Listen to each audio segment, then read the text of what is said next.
بسم اللہ الرحمن الرحیم۔ شروع اللہ کا نام لے کر جو بڑا مہربان نہایت رحم والا ہے۔ جب واقع ہونے والی واقع ہو جائے گی، اس کے واقع ہونے میں کچھ جھوٹ نہیں۔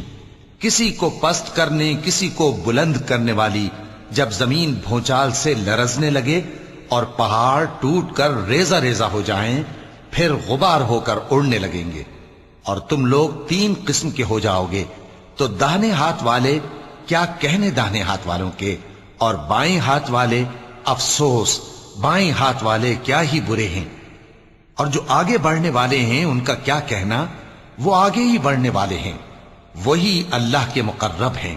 نعمت کی بہشتوں میں وہ بہت سے تو پہلے کے لوگوں میں سے ہوں گے اور تھوڑے سے بعد والوں میں سے، لال و یاقوت وغیرہ سے جڑاؤ تختوں پر آمنے سامنے تکیہ لگائے ہوئے بیٹھے ہوں گے۔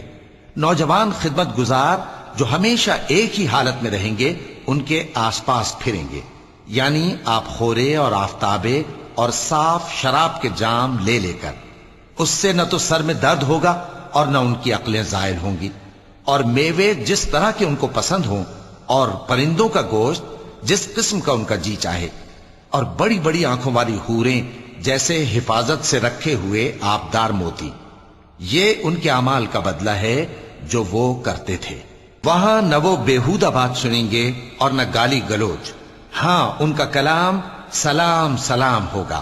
اور داہنے ہاتھ والے کیا کہنے ہیں داہنے ہاتھ والوں کے، وہ بے کانٹوں کی بیریوں اور تہ بتہ کیلوں اور لمبے لمبے سایوں اور بہتے پانی کے چشموں اور بہت سے میووں کے باغوں میں ہوں گے، جو نہ کبھی ختم ہو اور نہ ان پر کوئی روک ٹوک ہوگی، اور اونچے اونچے بستروں پر آرام کریں گے۔ ہم نے ہی ان حوروں کو پیدا کیا تو ان کو کنواری بنایا، اور شوہروں کی پیاری اور ہم عمر، یعنی داہنے ہاتھ والوں کے لیے۔ یہ بہت سے تو پہلے کے لوگوں میں سے ہوں گے اور بہت سے بعد والوں میں سے، اور بائیں ہاتھ والے افسوس بائیں ہاتھ والے کیا ہی عذاب میں ہوں گے، یعنی دوزخ کی لپٹ اور کھولتے ہوئے پانی میں، اور سیاہ دھوئیں کے سائے میں جو نہ ٹھنڈا ہوگا اور نہ خوشنما۔ یہ لوگ اس سے پہلے عیش میں پڑے ہوئے تھے اور بڑے گناہ یعنی کفر پر اڑے ہوئے تھے، اور کہا کرتے تھے کہ بھلا جب ہم مر گئے اور مٹی ہو گئے اور ہڈیاں ہی ہڈیاں ہو گئے تو کیا ہمیں پھر اٹھنا ہوگا، اور کیا ہمارے اگلے باپ دادا کو بھی؟ کہہ دو کہ بے شک پہلے اور بعد والے سب ایک روز مقرر کے وقت پر جمع کیے جائیں گے۔ پھر تمہیں جھٹلانے والے گمراہ ہو تھوہر کے درخت سے کھاؤ گے، پھر اسی سے پیٹ بھرو گے، پھر اس پر کھولتا ہوا پانی پیو گے، پھر پیو گے بھی اس طرح جیسے پیاسے اونٹ پیتے ہیں۔ انصاف کے دن یہ ان کی ضیافت ہوگی۔ ہم نے تم کو پہلی بار بھی تو پیدا کیا ہے، تو تم دوبارہ اٹھنے کو کیوں سچ نہیں سمجھتے؟ دیکھو تو کہ جس نطفے کو تم ڈالتے ہو، کیا تم اس سے انسان کو بناتے ہو یا ہم بناتے ہیں؟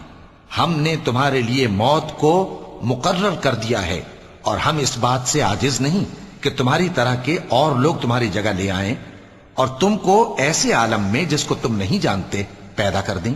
اور تم نے پہلی پیدائش تو جان ہی لی ہے، پھر تم سوچتے کیوں نہیں؟ بھلا دیکھو تو کہ جو کچھ تم بوتے ہو تو کیا تم اسے اگاتے ہو یا ہم اگاتے ہیں؟ اگر ہم چاہیں تو اسے چورا چورا کر دیں، سو تم باتیں بناتے رہ جاؤ کہ ہائے ہم تو تاوان میں پھنس گئے، بلکہ ہم بے نصیب رہ گئے۔ بھلا دیکھو تو کہ جو پانی تم پیتے ہو کیا تم نے اس کو بادل سے نازل کیا ہے یا ہم نازل کرتے ہیں؟ اگر ہم چاہیں تو ہم اسے کھاری کر دیں، پھر تم شکر کیوں نہیں کرتے؟ بھلا دیکھو تو جو آگ تم درخت سے نکالتے ہو کیا تم نے اس کے درخت کو پیدا کیا ہے یا ہم پیدا کرتے ہیں؟ ہم نے اسے یاد دلانے اور مسافروں کے برتنے کو بنایا ہے، تو اے پیغمبر صلی اللہ علیہ وآلہ وسلم تم اپنے پروردگار عظیم کے نام کی تسبیح کرو، سو ہمیں تاروں کی منزلوں کی قسم، اور اگر تم سمجھو تو یہ بڑی قسم ہے کہ یہ بڑے رتبے کا قرآن ہے جو کتاب محفوظ میں لکھا ہوا ہے۔ اس کو وہی ہاتھ لگاتے ہیں جو پاک ہیں، یہ رب العالمین کی طرف سے اتارا گیا ہے۔ کیا تم اس کلام کے ماننے میں دیر کرتے ہو اور اپنا وظیفہ یہ بناتے ہو کہ اسے جھٹلاتے رہتے ہو؟ پھر جب جان گلے تک آ پہنچتی ہے اور تم اس وقت کی حالت کو دیکھا کرتے ہو، اور ہم اس مرنے والے کے تم سے بھی زیادہ نزدیک ہوتے ہیں لیکن تم کو نظر نہیں آتے۔ پس اگر تم کسی کے بس میں نہیں ہو تو اگر سچے ہو تو تم جان کو لوٹا کیوں نہیں لیتے؟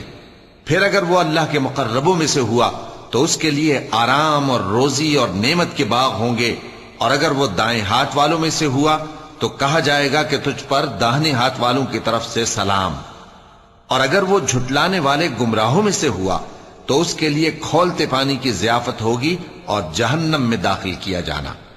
یہ بات واقعی یقینی ہے، تو اے نبی صلی اللہ علیہ وآلہ وسلم تم اپنے پروردگار عظیم کے نام کی تسبیح کرتے رہو۔